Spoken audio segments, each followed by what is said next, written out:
to make sure.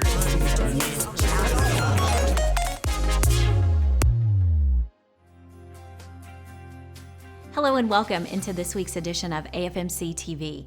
This week we are highlighting our top 3 most watched segments. We hope you enjoy. Today we are talking about the dangers of sitting too much. We've brought in Dr. Beth Milligan, one of the physicians here at AFMC, to help us dissect some of the dangers when it comes to sitting so much. Hi, Dr. Beth. Good morning. So, Dr. Beth, regardless if we're working remotely or in an office space, what are some of the dangers when it comes to sitting so long for 8-9 hours a day? They've directly linked sitting too long with chronic medical problems, increased diabetes, even increase in cancers, some cancers. So to say we need breaks is probably an understatement, right? Absolutely, we need breaks. We need to stand more, that's for sure. So I'm curious the correlation between sitting too much and some of the chronic health conditions. Any indications how those are linked? Well, it's pretty much a simple answer. When you stand up and you move, that actually helps the blood circulating through the heart and particularly the colon. So if you're not moving around and you're sitting too much, you can't really even move the colon around, and people tend to have more gastrointestinal disturbances because of it. Okay, so how long should we be getting up? How often? How long should we be walking? What are some of those numbers to just kind of keep everything moving correctly? Well, you'll get different answers depending on who you ask, but some people are saying for every hour you need 15 minutes where you stand up and walk around. Well, a lot of jobs won't allow that, and students cannot do that. So then they'll turn around and say, well, if you sit all day, then you need to come home and you need to get 90 minutes of exercise where you're walking around and getting your heart rate up. You bring up a good point when you touched on students. What kind of impact is sitting all day in the classroom? And I'm particularly thinking of our elementary age students, the ones who are still in their early developmental years. Well, that's a very good question. Particularly with children, we run into issues where they sit too much and they tend to have more problems with weight. And that's been a problem we've run into. And inactivity, obviously, through our younger years increases the chance of developing chronic medical problems much earlier on. All the more reason why recess is so important, right? Absolutely, absolutely. Okay, so if we notice that we are sitting too much, because sometimes it's out of habit, and we may not even realize just how much we're sitting. Can sitting too much also contribute to maybe lower back pain, tight hamstrings, problems with our hips? Yes, correct. They've actually did a study of people who sit a lot on their jobs and things. So actually shorting that hamstring in the back, the big muscle down the back will shorten. So when they stand up, it hurts. And then because it hurts, they sit down more. And that's the opposite thing you need to do. And it scares people. And then they start developing other problems like lower back problems if the chair isn't sitting right and they're slumped down too long or their necks are down. They'll start having neck pain because they're hunkered over the computer, and a lot of people are at home working and they don't have those ergometric keyboards and computers where you can sit to stand. That's all gone. So as a result, they have all these other problems that we're starting to see now from just sitting too long. Are there any stretches that we could do, just basic stretches, to help with working out any of the kinks? Well, I think I'd first of all saying if you're in a position, unless you're on camera with Zoom meetings, you actually can get your arms and actually move your arms around and do some exercises in upper body if you're forced to sit. Another thing I've actually seen people do, if you can, is they'll put a special thing at their computer where they can pedal a stationary pedal on their legs to keep their legs moving. And I have seen someone do that recently, and I said, that's really impressive. I need to do that myself. But you can actually do some movements there at the desk. Now, once you're able to stand, you actually want to do a stretch to the hamstrings being the big leg muscles in the front and the back of the leg. You need to gently, bend over and stretch down as they've taught you, even before you're going to run, and probably do it right after you stand up to try to get that mobility back where you're sitting so long. Can we talk a little bit about some of the kinks in the chain, so to speak?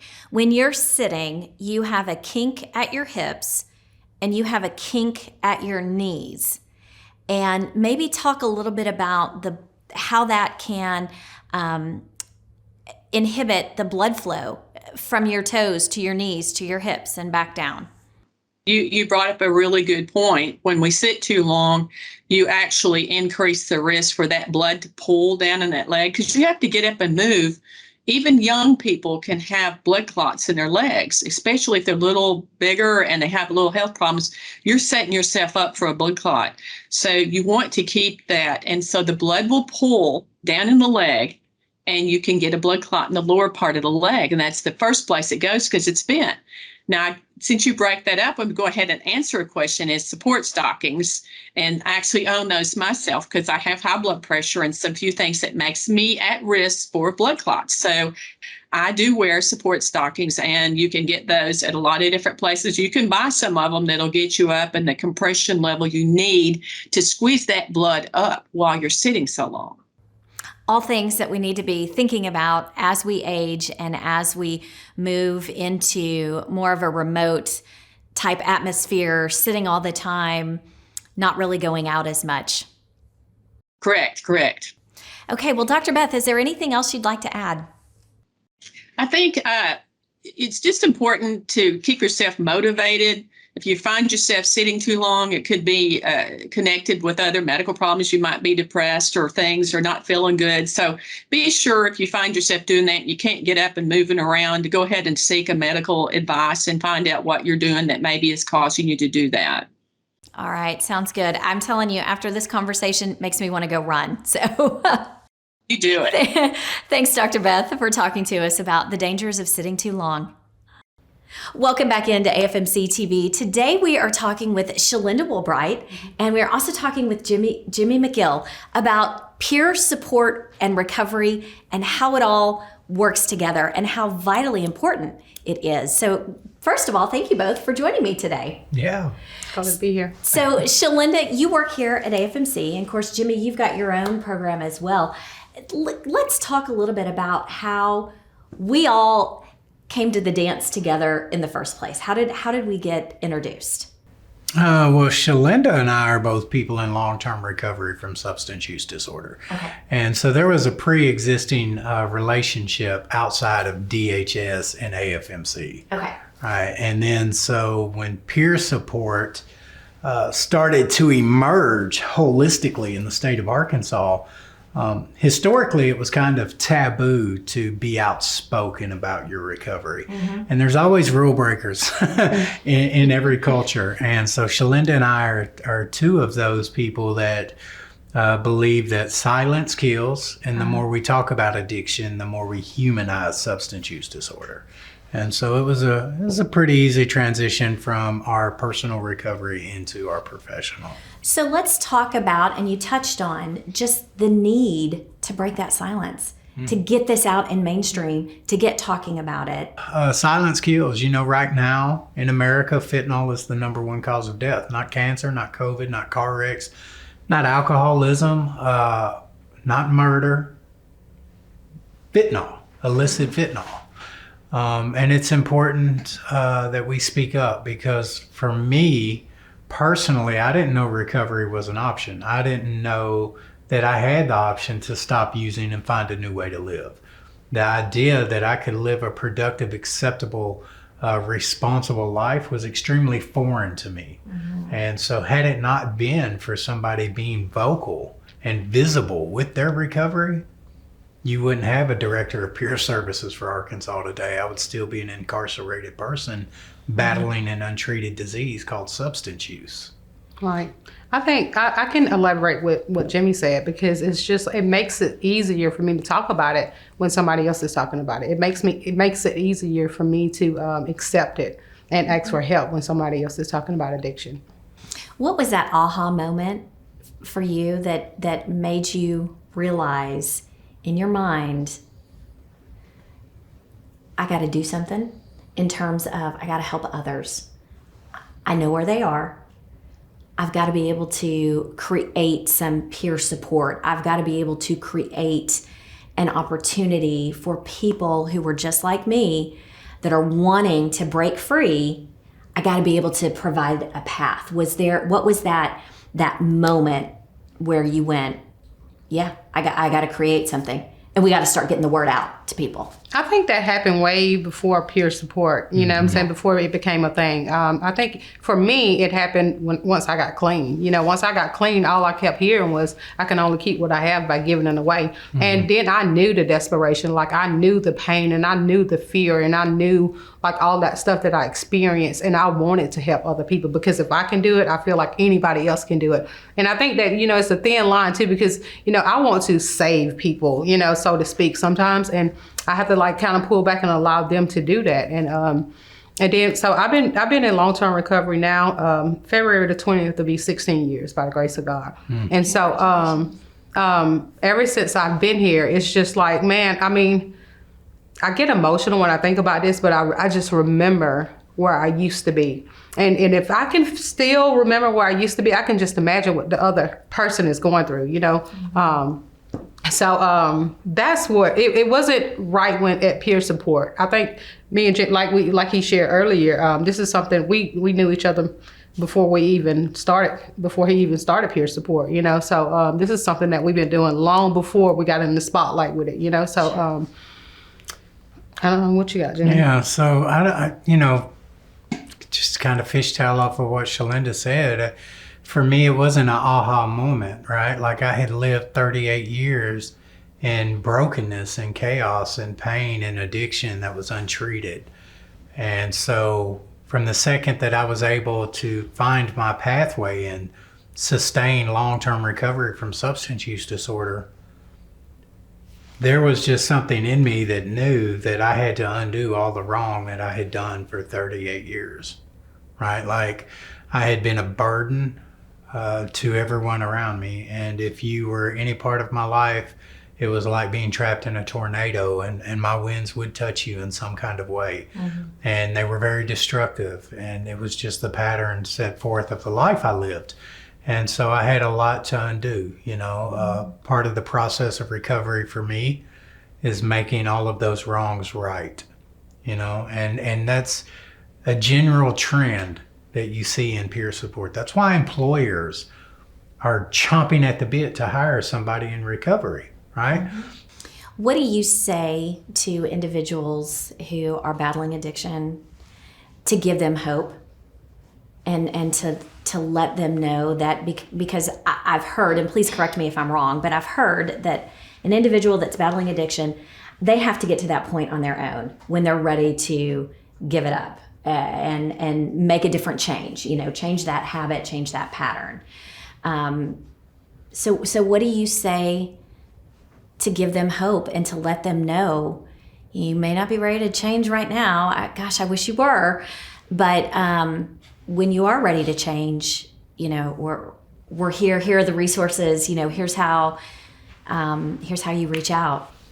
You know, Michelle, you pretty much just answered your own question, you know, because I mean, the main thing that I say to them is you're not alone, first off, and that we're here when you're ready. And call anytime. Like, you can call me anytime, you know, night or day, no matter what time it is, and I'll help you get the help that you're seeking. Yeah. So, yeah. Yeah, same. Just kind of let them know that the situation you're in right now is really familiar to me. And though you may feel like you're unique and no one understands, I do. You know, I've been here, had the same shirt on you're wearing, been there, done that. And there's a way out. And I don't know if anyone's told you this, but you never have to pick up a substance again, even if you want to, even if you feel like you have to. I'm here to tell you you don't. And when you're ready to find some relief from the feelings that you're dealing with right now, call and I'll be there. That's good. Yeah, we just plant the seed, and that's what we do. I mean, that's all we can do is we carry a message of hope, and that's what makes our career so effective. You know, for people like me, for Shalinda, there was a long list of people who tried to help us. Teachers, preachers, doctors, lawyers, psychiatrists, mental health paraprofessionals, but they all lacked what we need. We needed credibility. See, I needed to know that when I told you about me stealing everything my mother had so I could go use, that you would not judge me. I needed that fear that you were going to be condescending removed. And so when I share my recovery with Shalinda, and I'm like, dude, I don't really want to talk about it. You're not going to understand. And Shalinda says, hey, dude, I get it. You ain't ever stole nothing. I ain't stole nothing. All of a sudden, the fear's gone, and I'm willing to be open and honest, right? That trust is there. Yeah, instantly. So in a matter of minutes, a peer specialist has accomplished what clinical people tried to do with me for 20 years, 25 years, right? And it wasn't the message that changed. I'm not discrediting anyone, right? Like, my wife is studying to be a LPC, so all of our friends are in social work, and so these are great people. I didn't give them a chance. Shalinda didn't give these people a chance. The only thing that changed about the message we received was the messenger. That was it. And that's the beauty of peer support. It's one person in recovery helping another out of addiction into recovery. That's right. Well, is there anything else in our final 30 seconds? Anything else that you guys would like to add? No, but I think Jimmy did a great job. I thought you did a great job. Thank you. This has been great. Thanks for having us. Okay. Thank you both as well. Joining me this morning is Dr. Chad Rogers. Hi, Dr. Chad. How are you? I'm doing well. Thanks. Nice to see you again. Good to see you too. So we are going to discuss a topic. I know you and I have talked about this offline a couple of times. We are talking about hair loss. It seems like we are hearing a lot of people here recently talking about their hair falling out. So probably my first question is, I would assume this is natural, that through the course of our lives, we shed hair. We do. You know, if you think about it, you have hundreds of thousands of hairs on your head, and it's sort of natural to lose anywhere from 50 to 100 hairs from your head a day. So, you know, I think often when people notice it the most is, you know, when they've just brushed their hair and they looked in and they're like, oh my gosh, or, you know, in the shower drain, you know, just seeing the hair. And it's very common to, you know, shed hair, but there are times when you can lose more hair because of different events. And it's not necessarily always something harmful, but it's very distressing to people. And it's a question I get asked about a lot. Sure. So what could be some of those causes? I think typically when we think about hair loss, we might think that as a reaction of like a medical treatment. But if that's not something that you're experiencing, what could be some of those causes? Stress, maybe? Yeah. So there's lots of different patterns of hair loss. And, you know, so there's the good old hair loss as we get older, men have receding hairlines and get bald patches. And, you know, this is sort of part of aging. Sometimes women, as they get older, will have some thinning as well. There's also, you know, things where you can go through periods where you'll just lose a bunch of hair. So hair follicles kind of rotate about every 3 months. They go from resting to growing phases, and then they'll, you know, hang around a while. So say a lot of people, if they've had a particularly stressful event, and that could even be an emotionally stressful event, or they had a surgery in pediatrics, what I hear most often from mothers is right after delivery, so delivery itself. There are some medications that may be related to increased hair loss, you know, that you should ask your physician about. But there's also other, you know, causes that may be related to maybe even being real anemic, or your thyroid isn't functioning well. So there's some hormonal causes of hair loss. You touched on it briefly. If we are experiencing hair loss, who do we talk to? Do we talk to our primary care? Do we talk to a dermatologist? Who do we go to? Yeah, I always think, your primary care doctor is a good place to start because it is a fairly common thing. And, just kind of rule out anything that might be medically wrong. They may want to do a screening, blood work, to make sure you're not anemic and make sure your thyroid is doing well. Also, it will give the physician an opportunity to look at the hair and the pattern of hair loss and determine if it's just kind of this shedding of hair due to some stressful event, or is it something that's autoimmune, like alopecia, where they get circles of hair loss, or it might even be an infectious cause of hair loss, like ringworm on the scalp, where you get these round, scaly patches of hair loss. And so those are treatable things that you can start with your primary physician. The other thing, most primary care physicians will feel pretty comfortable prescribing some of these medications that help lessen the rate of hair loss or maybe even promote new growth. So starting with your primary care doctor is a good start. I think if you're not having success or you're having patches of hair that aren't growing back, then that time might be the time you really want to talk to your dermatologist. Dermatology would not be a bad place to start either, though, if your insurance allows you to go directly to the dermatologist. They deal with this all the time as well. And we are seeing, not in all COVID survivors, but some who have had coronavirus, there have been reports that they are losing some of their hair as well, too. Right. It's been a really common thing that we're kind of seeing. And so usually about 3 months after COVID, people really start, even in 2 months into it, they start notice sort of an increased hair thinning and hair loss. You just wonder how you have a single hair on your head because you look at your brush and you're like, where did all this hair come from? So usually that kind of stabilizes around 3 months, but it may take another 3 months or so for that hair to kind of come back and get thicker. And so that's been real true with COVID infections. Also with things like surgery and pregnancy, it usually takes about 3 to 6 months before your hair starts to thicken back up to where it was before. Anything we can do in the interim to strengthen our hair? Yeah, so there's a lot of things you can do. One thing is just remember, anytime you kind of put tension on your hair, you're increasing that hair wanting to be pulled out of the follicle. So being really careful with really super tight ponytails or buns, anything that puts a lot of tension. The things that you use to hold your hair back, like rubber bands, pull a lot. So you really want to use a proper hair a tie in order to prevent that.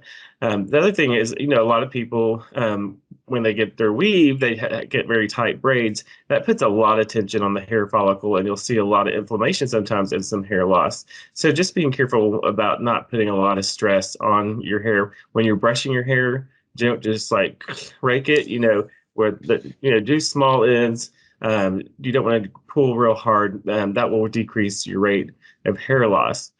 A lot of shampoos available over the counter that can some that contain minoxidil that kind of can help stimulate hair growth.